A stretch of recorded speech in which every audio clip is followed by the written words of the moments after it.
Necharak Ra, Rititeret Ra, Anuk Ra. Anecharak Ra Neberteshara, Rititeret Ra Neberteshara, Anuk Ra Neberteshara. This is your brother Kepra Patah, and we're going to have another session, or should I say, talk about solarization, this time tapping into Ra's power. But first, I like to pay homage to my elders, teachers, and guides. I give thanks and praise to all my ancestors. I give thanks and praise to the shoulders of those I stand upon, for I wouldn't be here nor be able to do this without you. Uncle Chasanab. To be holy is to be whole. To heal is to make whole. Holy is derived from the word helios, which is the name for the sun. Therefore, to truly be what is called solarized, a solarized being is situated and saturated with divine radiation. This is the highest stage of evolution for the children of the sun, the melanated people. And we have much of the teachings of power of the sun within our traditions and in our DNA. But because of racism, our ancestors are written out and ignored. If healing is to be made and to be made whole, then that would mean that restoring our memory will play a substantial role in our lives. We have been miseducated about ourselves, not only of our history, but also of our potential. This is key because when a group is constantly lied about concerning their history, then they will naturally plant seeds of doubt about their potential. And when one have doubts about their potential, they will lack the motivation about building glorious futures. So remember, it is good to bring our parts back together. When you remember, your parts are coming back together. And we're here with our creative potential and ability to reach new levels of awareness, to illuminate the very heavens, like how the ancient Commissions say, making bright your mother Nut. The wisdom of Ifa, which is a West African tradition, teaches us that our ultimate goal for this world is to reach the perfect state, in which they call apere. Humanity has all of the information encoded in our DNA to make or break through what is called medicine, agriculture, and engineering to advance our species. It is the innate wisdom within our makeup that led to the creation of systems of spiritual cultivation, and this includes systems of initiation. So, we look at the history and we look at how these civilizations developed, you discover that they had systems that would take an individual through step by step processes when they learned a craft and the spirituality connected to that craft. The history books tells us that the majority of our ancestors were brought here via the slave trade, and there are detractors of this history. However, the fact that throughout the Caribbean and the Carolinas, we see evidence that there are substantial amounts of people who are descendants of West Africa, and there's further evidence due to the slave castles of the coast of Africa, as well as the African practices that involves the Orishas, Loas, and Ikisi of various African traditions. Okay? These are conveniently ignored by the detractors of the history of the slave trade. Much of the denial is linked to the shame of slavery passed on to us by our great grandparents as well as our parents. It was a painful and humiliating time for our ancestors, and we have to understand that our ancestors wanted to forget the pain and the torment at the hands of the slave master, and they also were made to obey the teachings passed on to them by the slave master slash colonizer. That teaching was and still is forgive and forget. Because we are forgotten, Because we are forgotten, we suffer from an open wound that still has yet to heal. There's another emphasis of the atrocious crime perpetuated on our West African ancestors. So the oversimplified statement that they sold us into slavery, this has led to many of us today denying anything to do with Africa, but it must be understood that the power is in our ability to tap into the power of our memory of our ancestors, as well as have a relationship with ourselves in our environment and our universe. This is the key to cultivating the power we call Ashe, which means command. So this is where knowledge of our cosmologies and pantheons come into play. One example is one of the systems that we still see that survives amongst us today is the West African Orishas, and they're more than forces of nature. They're also intelligences that govern and shape the world, as well as the sense faculties of our psyche. These intelligences, however, also existed as the Neteru and Kemet, and they thrive throughout Africa in various forms today. The ancestors communicated with the forces of nature because they knew that they were a part of it and never separated from it. So, through the initiatory systems, we learned that humanity has a divine origin and a divine destiny.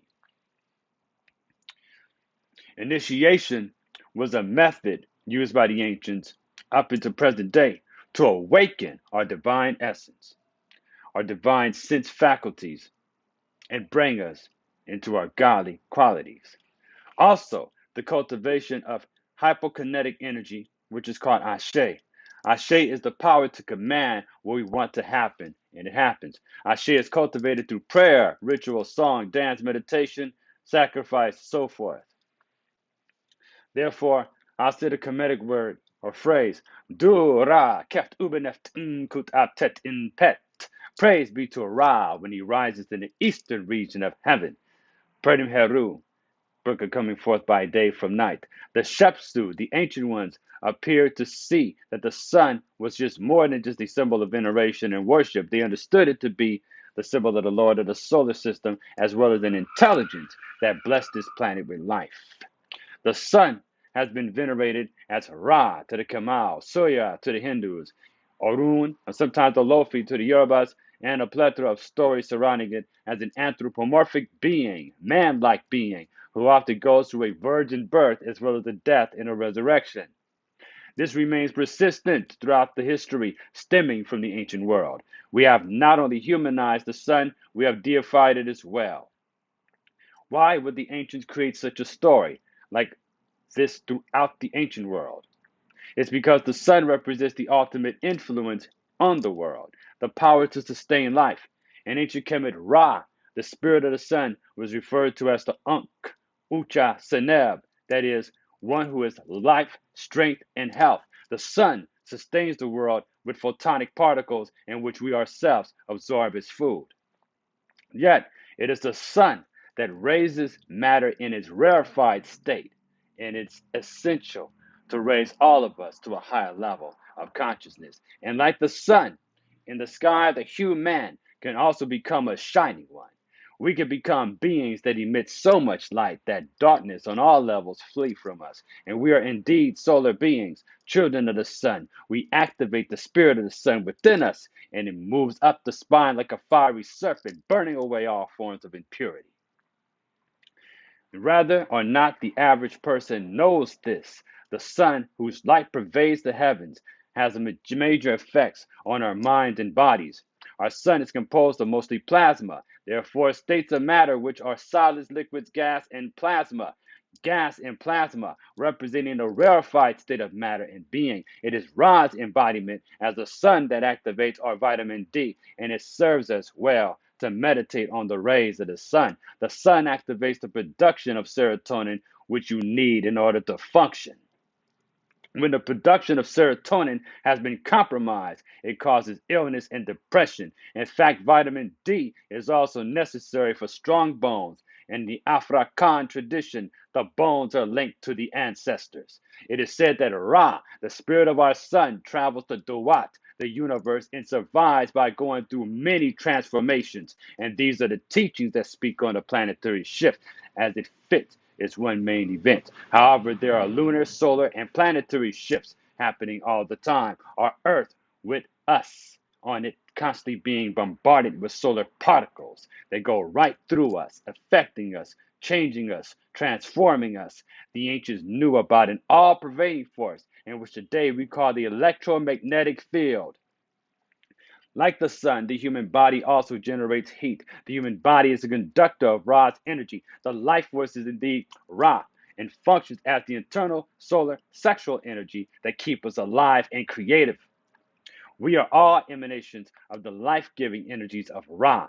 This would include the metabolic fire of life. Ra is the solar spirit that pervades all living things on our world. It is said that Ra, in his form as Atum, created himself in a multitude of forms after making Ma'at his foundation in the Sabite and Kemet wisdom teachings of Kemet, Ra is constantly fighting the dark serpent devil Apep, who comes to devour the sun.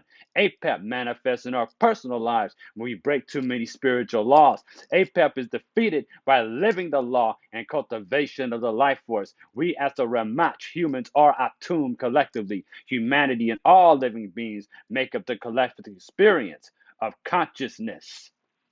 The world is a place of separation, but on the highest level, this separation is an illusion. Unfortunately, due to economic and political agendas, it appears that the original people are being displaced from their lands. Those who put the earth under new management has done wonders by depleting the soil, polluting the oceans, causing extinction of various life forms, and releasing some virus out there for the public to have to deal with. And if we're not careful, it can lead to the end of our species as well, since many in this age are living off foods grown in depleted soil that are desolarized GMO foods, that is, foods that are lacking in trace minerals as well as other life sustaining elements. People tend not to be as vital as they were years ago. That's because these denatured foods wreak havoc on the metabolic function of the body and distort the internal alchemical process of digestion. Food is information. This information that we put into our bodies affect our vibration, which is why different foods, as well as what they taste like, has an effect, not just on our health, but how we feel and think. It has been about profit for the few in power.